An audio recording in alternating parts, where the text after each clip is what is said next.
To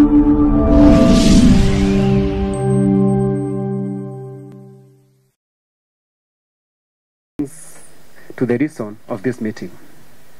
This meeting is a result of statement sought by Senator Sakaja from the chairperson of Senate Standing Committee, Devolution, who happens to be me, on Thursday, 28 March 2019, pursuant to Standing Order 48.1 of the Senate Standing Committee, which regards to the proper constitution of Nairobi City County Government.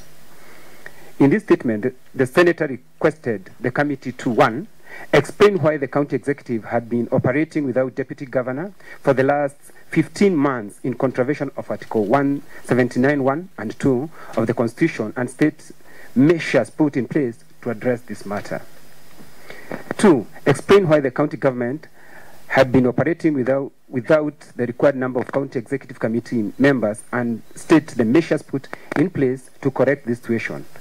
And 3, explain why the county government has failed to adhere to the ruling of Supreme Court, which advised the governors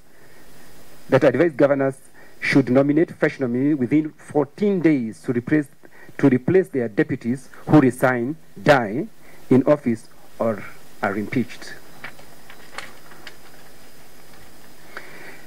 In a landmark advisory issue on 9th March 2018, the highest court in the land declared that the Constitution did not envisage a vacancy upon death, impeachment, resignation, or deputy governor's assumption in office of the governor. The court declared that the governor had 14 days to nominate a person to the office, after which the county assembly within 60 days will vote to either reject or allow the individual to assume office. If I can jog your mind quickly, in a statement to Nairobian, the former deputy governor of Nairobi,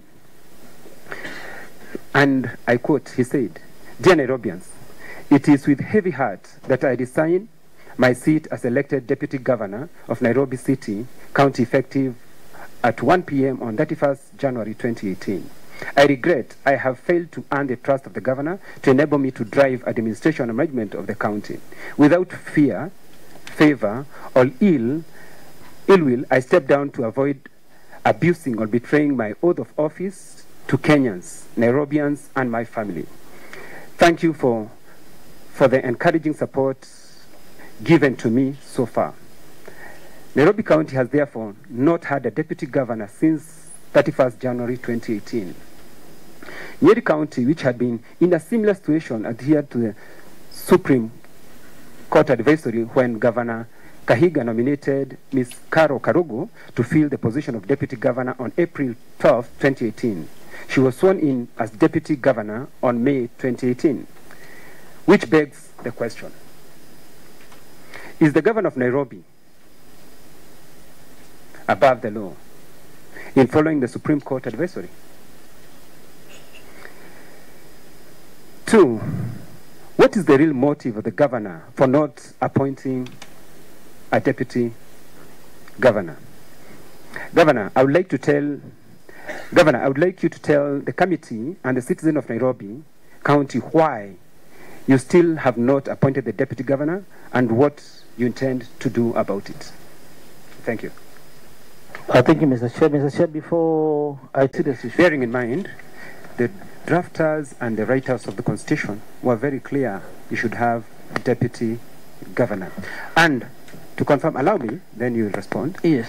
And that one can be confirmed by virtue, if you look county like Nyeri, they did exactly that. And you, as governor of Super County, as it is properly put by Senator Sakaja, I thought you are the person to set precedent in this country so that every person can follow. This is the capital city. And if we are in this situation, what kind of a precedent are you setting? Again, and God forbid,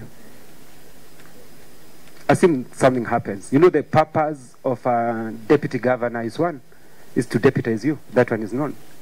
If something happens to you, what happens? But God forbid. So this is a very, very serious issue. You can't say it's a non-issue. It is so serious that every other Kenyan and Kenyans can bear me witness. They are concerned. That's why every other person, if it was not serious, you'd not be presenting to us these documents whereby the former Prime Minister wrote to you, the wiper wrote to you concerning the same. So it's a very serious issue.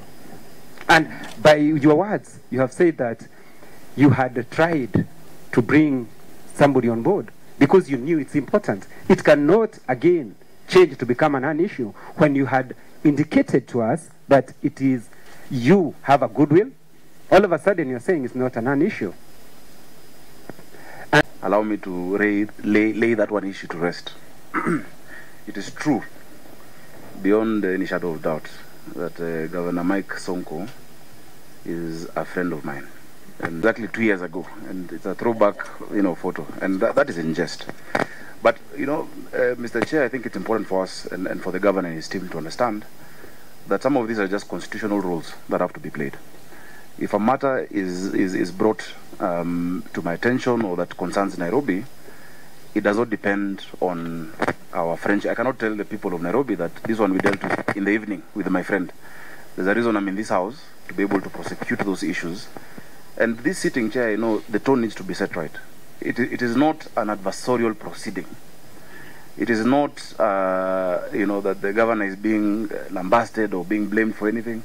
In fact, as the Senate, our work is to protect the interests of counties and devolution.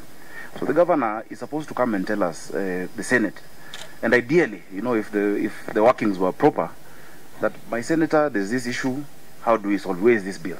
I think that's the kind of relationship the Senate and the counties through the Council of Governors is trying to cultivate. That not everything or every reason you're called it's not a fight, it's not a tussle. To say, in fact, Senate, we need you to strengthen our workings by looking at 1 or 2, 3 issues, assist us with this. So I just wanted to set that straight, and I hope I'll get an opportunity later to go through now a rundown of the specific substantive issues that I think are of concern to the people. By the way, what I mean to say is when Kenyans went for devolution or for the new constitution in 2010, they had a reason to do that. And when we talk of devolution, there was also a reason to go for devolution. And it was to bring governance to the people, near the people.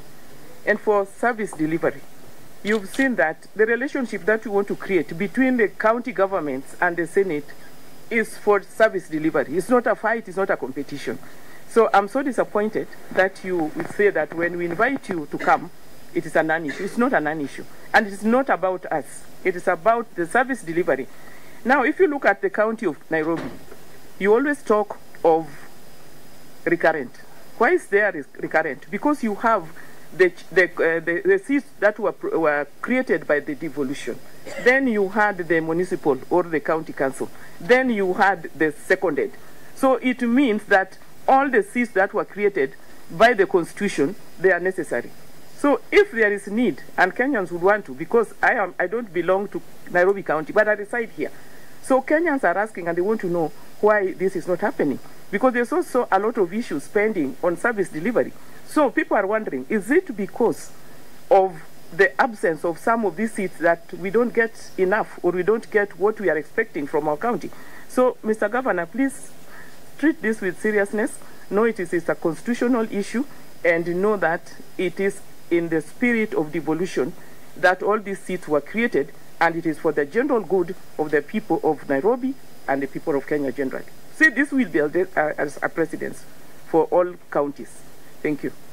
Mr. Chair, first you started by giving an example of my deputy. When I was elected as the governor of this great county, Mr. Chair, I had a deputy governor. We campaigned together. I forwarded his name to IBC. Yeah. Then I took over office as the second governor of Nairobi with a deputy governor. And we have clearly stated that he resigned because he failed to earn my confidence. But he never elaborated which kind of confidence was this. And after, allow me to repeat myself, Mr. Chair, immediately after the delivery of the advisory opinion by the Supreme Court, and I want to repeat myself, that I complied with that directive of the Supreme Court by appointing one Miguna. And when I made the second attempt, Mr. Chair, of nominating another name for the DG's position, these letters came in. I'm the Jubilee governor. I have to consult. I have to look for the party leader, the president, and the deputy president. The Jubilee does not belong to me. Nairobi governorship seat does not belong to me. I have to consult. You've mentioned about the Nyeri governor. When he nominated his deputy, Caroline Karugu, the deputy governor of Nyeri, or rather let me put it in this language, the people of Nyeri, the governor of Nyeri, they stayed without a deputy for 12 months. Why? Because the governor was consulting. This is a very delicate position, Mr. Chair. A very sensitive position, Mr. Chair. I don't want to have a scenario whereby I pick Sakaja or Madam nominated senator to become my deputy governor. Then after a week, they all resign again. It will also expose me. And let me go back to the debate that was in Senate the day my friend Senator Sakaja was raising this issue. This issue was objected by the leadership of the Senate, who are not invited here, and allow me to refer to the Hansard statement which I have, and it has been authenticated by the clerk of the Senate, Mr. Chair. I also do my homework through my little intelligence which I have as the governor of Nairobi. And allow me also to correct my brother, Senator Sakaja. I know the Constitution gives you the powers, Article 96, oversighting me. When I was oversighting Kidero in one of these committees, there's a time I even went physical with my predecessor because of the real issues we were facing as a county. Yes, it's true I wanted to be the governor of Nairobi. Yes, it's true my brother wants to be the governor of Nairobi. But the way he's playing his cards, Mr. Speaker, he's playing them in a very wrong way. Let me finish. No, I gave you time to talk. Give me time to finish. If you can raise after I finish, you can. Governor, you have been in this house and you told us you know the standing orders, and this is a point of order. You see, he ought to have done his investigations before. It's a point of order. It's not a point of information I will have rejected, but point of order I can allow. You can allow, you're the chair. It's good to see you remember the provisions of the statute. Mr. Speaker, you would have said that ethics and anti-corruption on DCI was involved so that you can authenticate those allegations that were being raised on the transactions of the M-Pesa. Because if you are saying you are doing an investigation, that is not a part of job description of a governor. There are so many types of... We can't allow that to go on record because constitutionally or legally, you don't have such it is power. Just an example. Even I don't want it to go on record. Okay. If you understand between an example and a real case which I'm raising. Chair, is in the Auditor General's report. In the process of audit, the governor will have an opportunity to see Pike to go and explain that. But unlike you, I have never called my governor a thief. I just said this is what has been raised in the Auditor General's. I think, Mr. Chair, I need your protection in this report. You are giving your colleagues a lot of. Not say that I'm investigating any officer, but I am entitled to do my own investigations. If anything is alleged against me or my government. Governor. So I did my own internal. Let's forget about that. It was just an example. Okay. Let me go back to the real. Yes. Correct. Okay, Mr. Chair, based on this Hansard, the majority leader of Senate, Senator Kipchumba Murkomen, he raised a very important issue. And maybe you will allow me to refer to what he raised. And I think he was responding to what Senator Sakaja was raising in the House. The bill that you read, the communication from the National Assembly, was passed by this House to concretize the provisions of the Supreme Court and provide the procedure for replacement of a deputy governor. It is incumbent also upon us, the Senate, you senators, upon you, to expedite that law so that the gap is not there. What does it tell you, Mr. Chair? Let me proceed. There is a bigger question. Is there a number in law? I hope the chairperson is listening. I think he was referring to you because this matter was coming to you. Can we, senators, by law, amend the relevant sections of the County Government Act to make it mandatory that there is a certain number within which a county government cannot operate without a certain number of county executive officers or chief executive officers, and for what kind of period? So that then we run a more accountable and open governance. Then he says again, some people left and others might have been sacked due to corruption. Due to corruption. And I know you're coming to that. These reasons could be genuine. But when it comes to replacement, we must have a legal framework. Which is this legal framework, Mr. Chair? I'm receiving opinions, proposals from other from other parties. The Supreme Court advisory opinion was a bit silent. I did my part. I complied with the advisory opinion. But the same advisory opinion, Mr. Chair, was silent in case a name is forwarded, like in my case of Nairobi. I forwarded a name, and it was rejected. The same Supreme Court advisory opinion is silent in case a name is rejected. What is the governor supposed to do? And that is why we are having... You're supposed to repeat the same process. But that's what... that is what you think, but it's not in the... It was not in the... I've got the copy of the judgment with me. I've read it. The spirit. The whole night I was reading it. That is... And I don't want to discredit this committee. I don't want to discredit... No, I cannot... No, Mr. Chair, you allow me to explain. When you talk... Governor, proceed. Yes. Proceed, Governor. So the senator, because in other cases, in the decongestion of Nairobi cases, if I do something wrong without consultation, he normally takes me to court. So why don't you go back to court? Yeah? Why don't you go back to court for contempt proceedings? The governor has failed to comply with this. And I beat you 10-0 on this. Because I understand the law, Mr. Chair.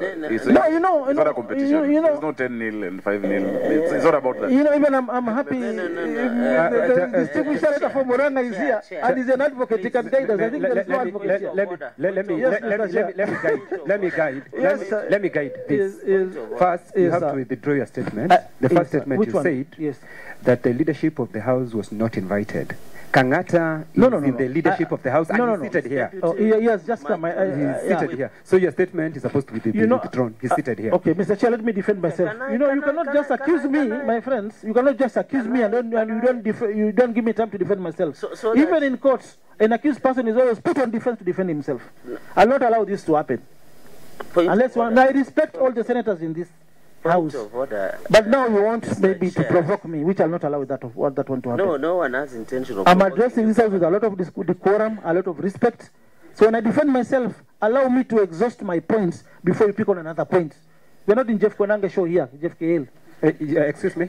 Yeah. Let's stick to the issue. Let's stick to the issue. But I'm trying to stick to the issue. Let's stick to the issue. You know, Mr. Chair, Jeff Koinange is a serious Kenyan. I was complimenting... And is not here to defend himself. Mr. Chair, I was complimenting the distinguished senator from Muranga. We withdraw that.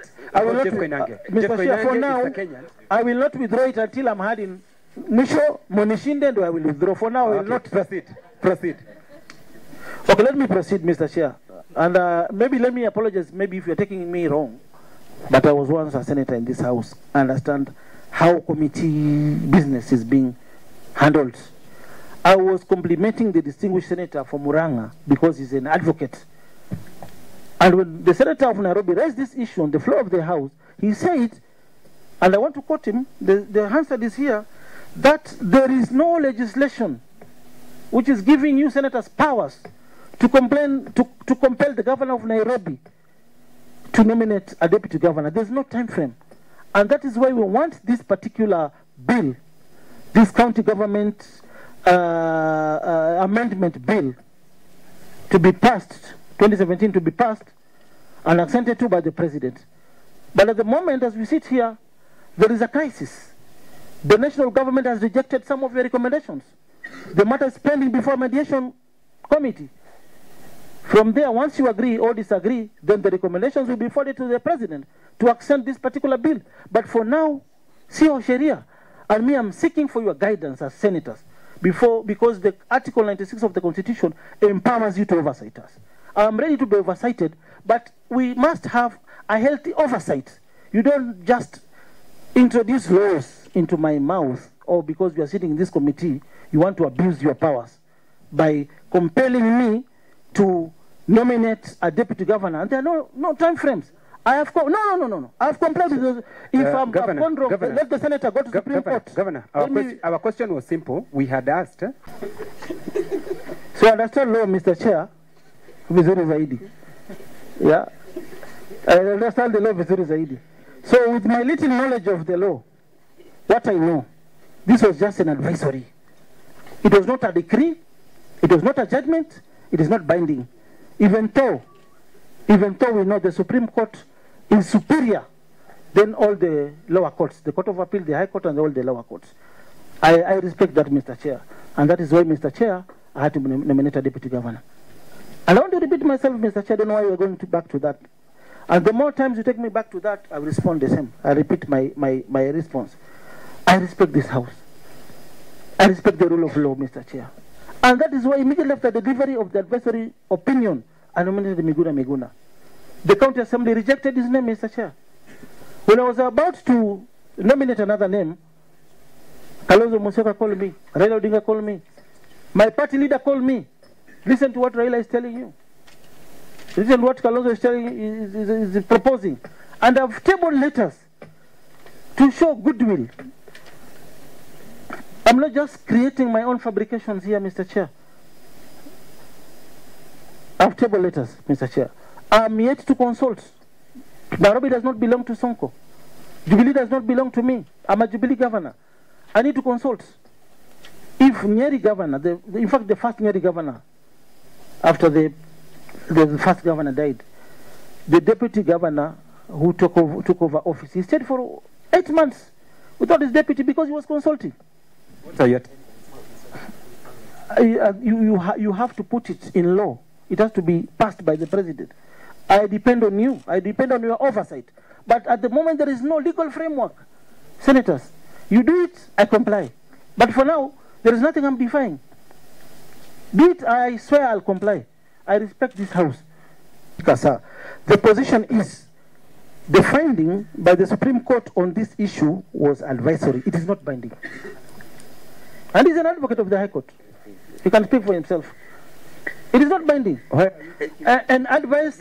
You're picking those statements selectively. Because it is on record. It is in the House. Others who mention... Nobody can there are other lawyers who are in that House, but you're mentioning selectively. I can pick your... But there was a final opinion. Even the majority leader is a leading lawyer in this country. And he is the same. He concurred as squarely with Senator Kangata's sentiments. And my little knowledge, we should go for further interpretation in case you delay to pass this bill to the Supreme Court. In case a governor nominates a deputy, the name is rejected. What is next? I have not refused. I have shown goodwill. In fact, you should compliment me. You should congratulate me for making an attempt to have a deputy governor. So, Mr. Chair, with all the due respect, this was an advice. An advice can be taken or rejected. Okay, allow Senator Chararge to proceed. I can tell you, Governor, for free, it is not little. It's not little. It's deep and wide. Your Excellency, the Governor, what I wanted, you know, you were a senator during the decision on the petition number 2 of 2013 on the issue of division of revenue. Up to date, both houses must have a concurrence on the issue of division of revenue. Therefore, you can use that one as a background that Supreme Court decisions and advisory opinion are binding. The legal jurisprudence across the world, because Supreme Court is a court of finality in this republic. And even you look at petition number 8, petition number 12 of 2018 on both that the decisions Supreme Court have made, all of them are binding. But the big question it was not about we need to concur, is that what steps are you doing to ensure you have fully constituted county executive as provided by Article 179 of the Constitution. Because as it is now, Nairobi County Executive is not constitutionally constituted as per provisions of Article 179. Secondly, maybe finally, before I give others, is that as a show of cooperation with this committee and going forward, because we are aware, you have said the amendments that being done by the Senate has been National Assembly, and we are supposed to way forward before being a presidential assent, is that there are some major decisions that have been involving the running of county government or county executive of Nairobi. In the spirit, because you have insisted in the spirit of handshake and consultation and concurrence, can you provide copies of major decisions that you have done with county executive as it is currently constituted, so that we can see in those steps that you ensure that the appointment of a deputy governor is in process? Thank you, Mr. Chair. Before you go on another... For it, like the last Senate, we really want to work together for the betterment of the members of Kenya, or in the Republic of Kenya. The problem here is, if somebody is in a working, acting capacity, you know, such people cannot operate to their full capacity. So if you leave them to act for so long, just wait, we will answer that. If you let everybody act, how long can you let your people act? And then the issue of the deputy governor. There is a reason why you must have a deputy governor. So if it is, it is vacant for a very long time, and as an Nairobian, I can tell you, if you come to where I live, we don't have roads. There are too many potholes. From the last rains, nothing has been done. So when the senator is asking these questions, it is because of the cry of the people, of Nairobians, and they are wondering, is it because of lack of these people? Yes. You can be different, you can do things differently, and even the issue of bringing the NASA leadership, we didn't even need to get to that. Because I can ask you, I can put a request to you, if you like it, you go by it, if you don't like it, you leave it alone. So that should not even prevent you. And I'm going to leave it alone until you pass the legislation which is before you. It should not prevent you from doing what you should be. I think you should not teach me. You should not teach, the constitution is very clear. You're not here to teach me my work. Point of order. Point of order. So that I finish. No. Yes, correct that it is binding. Which for me, I'm yet to be convinced. The governor has raised two issues. Number one. Point of order. Can I assist Senator Kangata? Okay. Allow me to finish. Even assuming your argument is correct that it is binding. One, he argues that he took the name of a proposed deputy governor before the assembly, and that name was rejected, and therefore that advice of Supreme Court was therefore spent. So therefore what happens? So for me, there's a lacuna in law, because he adhered to the directive or the so-called advice from the Supreme Court, and that then the assembly in its own wisdom decided what it decided to do. I think that's an issue we need to ask ourselves. What do we do on that score? And finally also, I would also ask ourselves, how do we empower the county assembly to do its oversight? Remember, by the way, when you look at Article 138, sub-Article 3 of the Constitution, it is the county assembly key role to oversight over the county executive committee and any other county executive organs. That remains the work, the key work of the assemblies. Be that as it may, I'm not saying that we don't have jurisdiction in this matter, but I just want us to put ourselves in the context of the need of the Senate to speed up that law, so that then we form a legal basis upon which then we can tell the governor, no, you have not complied with this and this law. Because by the way, at the end of the day, it is not the work of judiciary to make laws per se. It is the work of Parliament to be enacting legislations. The work of judiciary is just to interpret, and wherever there are gaps in law, it is us who are supposed to fill those gaps in law. Governor, proceed. And I want you to read again the County Government Act, Section 41, subsection 2, on the composition of the CC members. You can operate with 5. And the president and the deputy president, the presidents operated with half their cabinet for over 1 year. So that is not an issue, Madam, with all due respect. And thank you for your good, healthy argument. However, Mr. Chair, I think we need to go to other issues. Let me come with another, maybe proposal. Let me call it application to you. And I was once a senator. And before I refer to the standing order I want to refer to, let me say this, Mr. Chair. There are 3 pending issues before the High Court. 3 pending petitions which have been filed. And I have been sued, and the Jubilee Party was also been sued. Mr. Chair, the 3 petitions are petition number 60 of 2018. 1, Simon Kakoyo versus Jubilee Party and Mike Mbuvi Sonko. Before it was before Justice Lady Okwani. I was sued for the same reasons you have just raised before this honorable committee, Mr. Chair. The second case, Governor, allow me to recognize the presence of